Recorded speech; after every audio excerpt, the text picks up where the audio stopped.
kokias asociacijas, su kuo iš karto tas aš. Tu pats turi savo tai sąžiningai ir įgarsinti. Man atrodo, pas save atsmėga toks dirbtinis pritempimas prie kažko, žinai, kaip identifikuoji savęs, bet tipo lygio žinau. Tai gerai, štai, dirbtinis, nedirbtinis, bet tai reiškia, šiai dienai, va šiam momentui, yra tavo, tokia yra tavo tikroji, bent jau apie save. Jinai guli tavo pasąmonėje, su kuo tu esi su juo. Yra tavo sąmoningas savęs, pavyzdžiui, vertinimas. Aš sėdžiu ir galvoju, ne, aš esu sąmonė, aš nesu kūnas, žinai.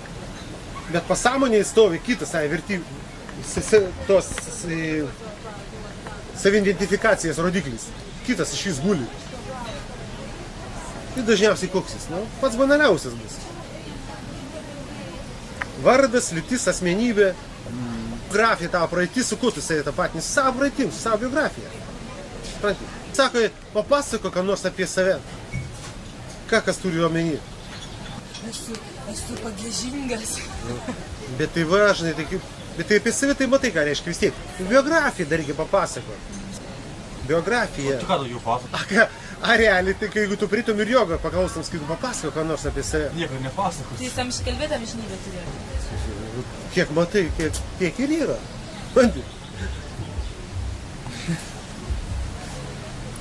Kiek tu matai, tiek ir yra. Dėl to tau ir sako, ir būdas, sako, būdą mato būdą. Būdą mato būdą, kiekvienam jau. Kiaulė mato kiaulė. Kieno tikrovė pažinumas. Kiek jo pažinumas tempi, tiek ir matys. Kaip tiem papas, kaip tau pasiprašykit, ką nors. Kam perlaužti? Laužinamas tik tai sulaužyti gali, tada reiks iš naujo viskas perdaryti. Sulaužys nieko nebeliko. Aš galima gal kompleksas reiktų sulaužyti, žinai. Laužti per kompleksą reiktų sulaužyti, žinai, kaip aptvarą. Arba dogma kokia, kad dažnai reikia sulaužyti. Visi tai požiūrį užta. Visi tai požiūrį užta. Matai, yra du principai keitimo. Vienas yra, vadinkim, racionalus, elastiškas, kada tu palengva, palaipsniui viską keiti, o kitas yra sulaužimas. Bet sulaužimas dažniausiai yra tai, žinai, kada reikia viską iš naujo tada perdaryti. Tai, o kaip tau? Staigiai niekas nesidaro. Niekur, tu staigiai, taigi senas principas, kaip sakai. Niekas negali peršokti laiptelį. Bet kuris laiptelis peršoktas bus tas laiptelis, nuo kurio tu nugarmėsi ir krisi dar žemiau ir iš naujo reiks lipti. Maksimum, ką aš tau galiu padaryti, va, žinai, ką aš ir darau, žinai. Tai aš tau rodu, kaip lipti laiptelis, nes aš jau lipau jais.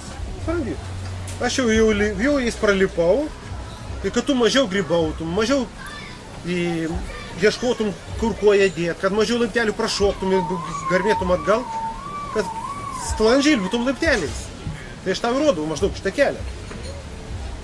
Bet tau vis tiek reiks lipti į laiptelį. Niekas tavęs neužkels ir neuždės aukštai.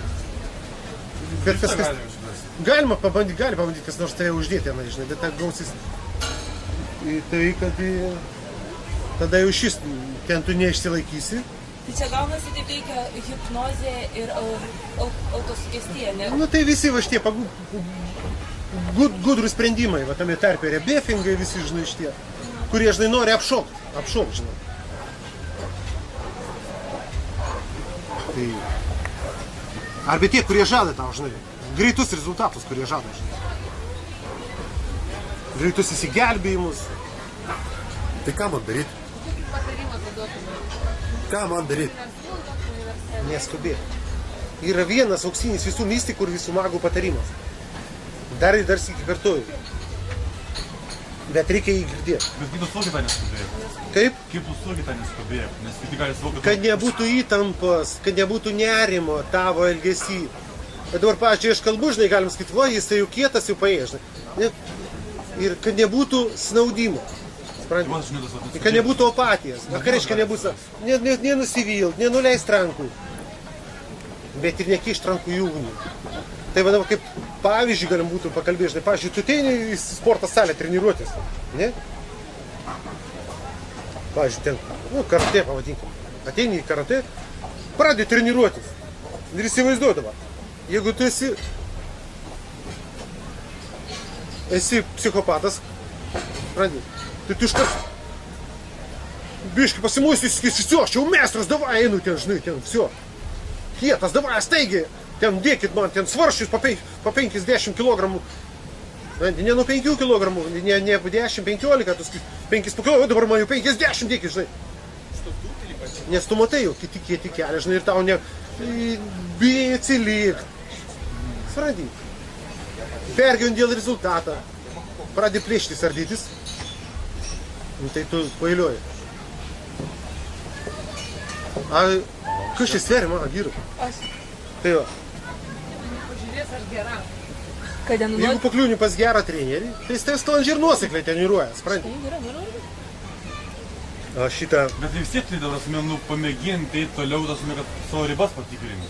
reikia įtampos eiti. Na, nepergyvenk, žinai, nebijok, kad kažkas kažkur tai aplenks. Visi gyvena iškart čia ir dabar ir amžinybė. Nėra, kas praeities niekur nėra, tik dabartis.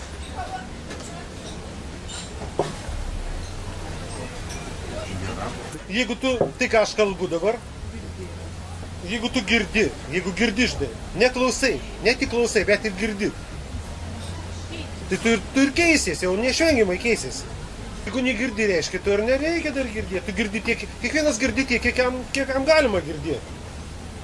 Negalima ateiti pirmokui ir aiškinti 11 klasės uždavinių, ir paskui skaitai jis durnas, nesupranta. Supranti?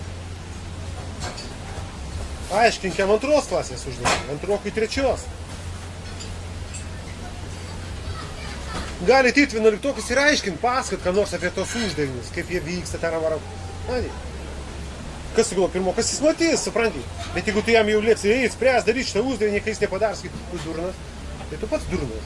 Kad tu reikalauji iš pirmoko, bet taip nėra, jie nesuvokia. Ir taip ir tarp žmonių žmonės kalbina tai, kad visi žmonės turi vienodą išvaizdą ir gali būti vienodas, maždaug struktūriškai vienodas išvaizdas, vienodas amžiaus, bet mesgi suvokiam, kad negalima iš tų vienodai atrodančių žmonių, net ir vienodo amžiaus, reikalauti vienodų sugebėjimų, tame tarpe ir suprasti, ir girdėti, ir ką nors padaryti. Mes tai suvokiam, ne? Puikiai.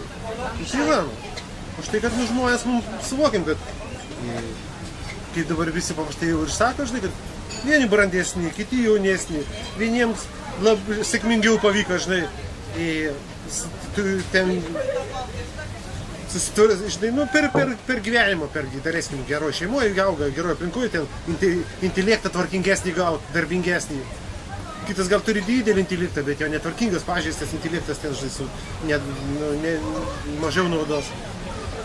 Tai va, žmonės yra skirtingi. Va šitą reikia labai gražiai, fainai turėti nuostatą. Žmonės yra skirtingi. Nebūtinai juos įvardinti kvailesniais, protingesniais, durnesniais. Čia jau hierarchinė proto, žinai, modeliacijas visas. Ką tau daryti? Kiekvienam atskirai reikia žiūrėti, kam ką daryti.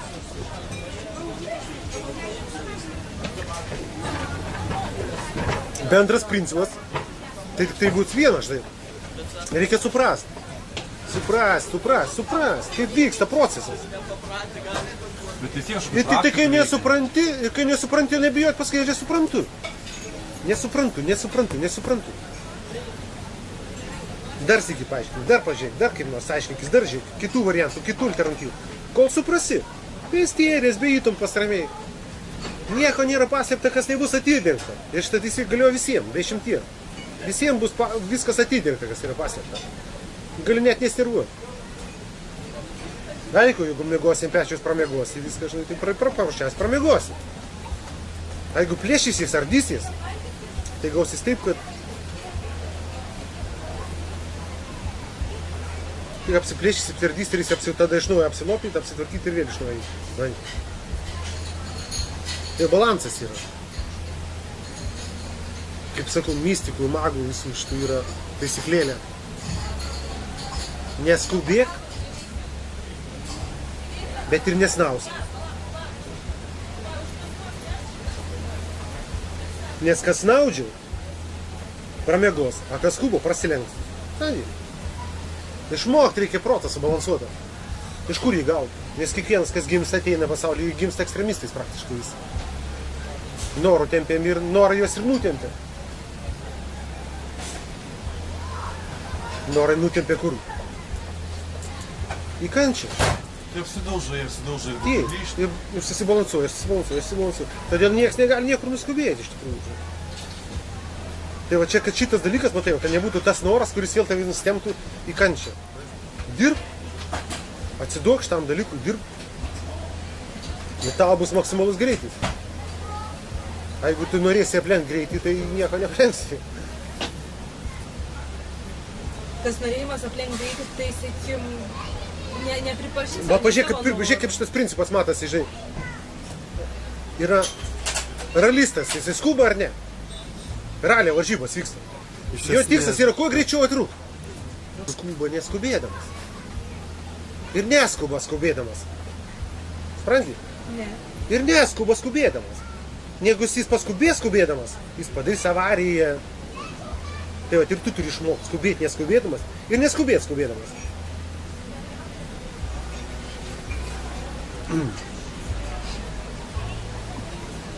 Reikia tokių dalykų mokintis.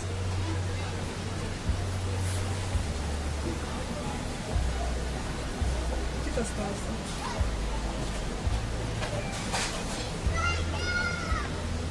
Tai kokia tema pas mus, ką mes kalbam iš naujo. Vėl iš naujo. Taigi tau sakau, tavo savęs suvokimas auga kartu su... Trūktų žvažių ir vėl iš pradžių. Taip, trūktų žvažių ir iš pradžių iš taip tęsis per visą Ar žmoniją. yra, tarkim, kai inkarnuojasi ten tūkstančius, tarkim, kartų kažkokia tai riba, kai tau jau būna, kaip sakant, visiškai neįsitobulini ir tave absorbuoja, tarkim, ar dar kažką atgal, nes matau, kad tu visiškai... Tu laikai teisės, jeigu 10 metų išlaikyti, Nu, psichūškai Visur visatoj yra vienas principas bendras viskam. Niekas negali sustoti. Niekur ir niekada. Nėra visatoj tokios pozicijos, kur kažkas kažkur sustoja. Nei vienas atomas, niekas. Viskas visą laiką kažko tai atžvilgiu, visą laiką visur juda vienas dalykas. Ir evoliucinė prasme vadinama. Niekas niekur negali sustoti. Jis gali tik tai lipti į kalną arba degraduoti. Arba ristis pakalnėn. Tas, kas sustoja, tas pradeda ristis automatiškai. Pagal sakau, labai faina Biliūno legenda ir yra. Tas, kas sako, lipo visi tą laimės žiburį, pasiek kalną, bet tas, kas sustoja, pavirto molį. Sustingo, nu tai ką reiškia, jis degraduoti pradės, supranti. Tai gerai, o jeigu siritasi atgal, tai yra kažkoks taškas siritimo? Nusirita į kalną visiškai pasėdėti. Kalbų nėra, niekas visiškai, kaip skaitasi, žinai, kad tai pagal tokia, žinai, nestatistiką, kad visiškai pražūt sielą negali, žinai, žmogus visiškai pražūt praktiškai negali, bet koks visiškas degeneratas. Bet kokia degeneracija, tai yra neišvengiami ir būtiniai žingsniai atgal, kuriuos reikia dėti, kad vėl paskui galėtume į priekį. Nes bet viskas, kas degraduoti pradeda, kaip žmogus, kaip būtybė, tai tik tai dėl to ir pradeda degraduoti, kad jis prie kažko per daug totaliai buvo prisirišęs. Per daug rovėsi kažkur. Kas gaunasi? Yra tavo, vadinkime, aukščiausias aspektas, tas dieviškas, gali vadinti, kaip nori aspektas. Tai tas, kas labai raunasi kažkur, tai jisai tiek stipriai raunasi į tą mają, iliuziorinį pasaulį, kad jisai visiškai tik pradeda trukinėti nuo savo tikros prigimties. Kas įtrūkstant savo tikros prigimties, tas neišvengiamai pradeda degraduoti. Tai ribos, aišku, yra, žinai. Aišku, yra, tai, žinai, kaip pagal mistiką, tipo, kad visiškai totalus ten jau kažkoks superinis, visiškas juodas magas, ten satanistas, fatalistas. Kaip ir išsireiškia, visiškai pasišventęs tarnavimui blogiui, žinai. Tai tas gali galbūt pražudyti, žinai, save, žinai. Bet ką reiškia pražudyti save? Jis visiškai fataliai gali patrūkti nuo savo sielas netgi. Jis gali prarasti, kaip visi kūnai, šitie subtiliai, šitas fizinis, per visą grandį, subtiliųjų kūnai yra sujungti su siela, tai kažkurioje vietoje, kažkurie tie kūnai jau gali, tarytum, nutrūkti ir nebeturėti jau ryšio su tavo sielą. O jis tai savimone vis dar turės? Jis pats savim liks dar kaip kažkoks organoidas, demonoidas egzistuoti, degraduoti kažkurį laiką, žinai. Bet jis vis tiek vis pasvirtas neišvengiamai degradacijai.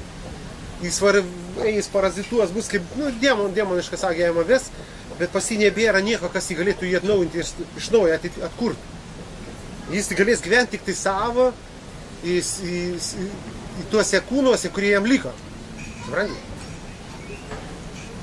A juos atnaujinti jis galės labai sąlyginai. Kažkur vogdamas energiją, kažkokius konstruktus iš kažko vogdamas, bet jis vis tiek neišėjama ir totaliai degraduos. Ir taip degraduoja visas civilizacijas tos vadinamos technogenija. Jis vis tiek anksčiau vėliau bus degraduos visiškai ir išnyks, bus utilizuotas visatą. A siela ta tau dienom bus priversta kurti naują. Ką reiškia utilizuotas, absorbuotas? Utilizuotas reiškia tai išskaidytas ir viskas, kas egzistuoja formose. Tas, ką mes čia kalbam, jis yra labai sudėtinga organizuota. Demonas, pavadykime. Jis yra labai jau sudėtinga forma. Sukonstruota iš daugelį kitų dar sudėtingesnių, dar mažiau sudėtingų formų. Kaip ir va mašina. Ką reiškia mašiną utilizuoti? Lygiai tas pats principas. Bus išardyta, kažkas pasims detalės, kažkas gal iš vis ten kėbulą perlydys. Taip kaip ir utilizuojamas gyvūnas nadvėsis, kaip utilizuojamas. Kas sulėsi, kas pasiėmė kaulą praryja, kas baltymus, kas deka nors, kas ką. Utilizacija vyksta gamtoje visiškai. Tas pats principas. Jis bus utilizuotas visam. Nu, iš kitos pusės iš šventasis, kur jisai judės. Kaip? Prašviesėjas, kur judės. Prašviesėjas juda visi vieną, pas tėvą. Nu, o po to jau nebegrįžta niekada. Apsuka ratą ir vėl. Nusibosta jam. Atsibosta. Bet iš tikrųjų žodis atsibosta netinka. Nes ten yra tokia būsena, tokia palaima ar kaifas, kad jinai negali pati savimi niekaip atsibosta. Ten yra kitas dalykas, kitas reiškinys. Sąmonė pradeda gest. Visa egzistencija, va šita visos žmonijos ir visų gyvų būtybių, va šito sąmoningų, sąmonį savimėje turinčių būtybių yra vienintelė prasmė, kad pakelt savimonę. Kelt savimonę ir nešt pas tėvą, vadinkim, kaip bitės į medų, ją vilį neša.